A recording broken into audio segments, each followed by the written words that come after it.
After narrowly missing out on qualifying for USA 1994, Canada welcomed a number of the world's top sides to the country as the visitors prepared for the upcoming World Cup south of the border. And while playing against the likes of Germany, Holland, and Spain would be highlights of any footballer's career, Canadian keeper Craig Forrest reflects fondly on the day Canada battled Brazil to a 1-1 draw in Edmonton. It was a special day. The whole series of games, we played 5 games in 9 days. I believe the Brazil game was the second game of that series of 5.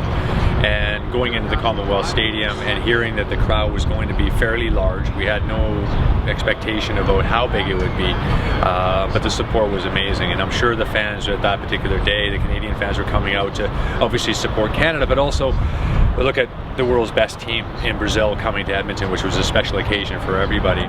After conceding an opening goal to Romario, Canada delighted the 51,936 fans at Commonwealth Stadium when Eddie Berdusco scored a now famous equalizer.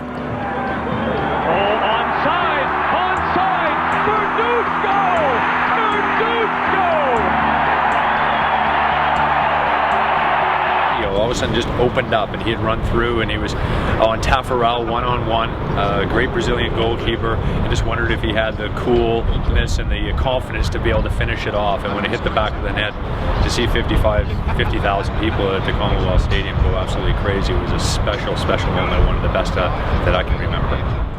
And while the 1-1 draw on the day gave Canadian supporters something to smile about, Dick Howard recalls that the result caused panic within the Brazilian side. That Brazil game was one to remember, 1-1 against what would be the eventual world champions. The thing about that really impressed me was that I had done some work with FIFA with Carlos Alberto Pereira, the Brazilian coach. I spoke to him after the game and he was distraught because he said, how can we play so badly and expect to win the World Cup? I said, don't worry, Carlos Alberto, I'm sure that when you get to the United States, things will churn. They certainly did. They won the World Cup. But it was a great performance, and the Canadian team impressed the Brazilian coach with their performance. He said they should be in the World Cup as well, but it was not to be. For the players of the '94 Canada team, no friendly result could ever make up for missing the World Cup. But for the entire Canadian soccer community, the team's performance against Brazil, coupled with the passionate support of the fans in Edmonton, gave us a taste of the football fever that engulfed North America in the summer of '94.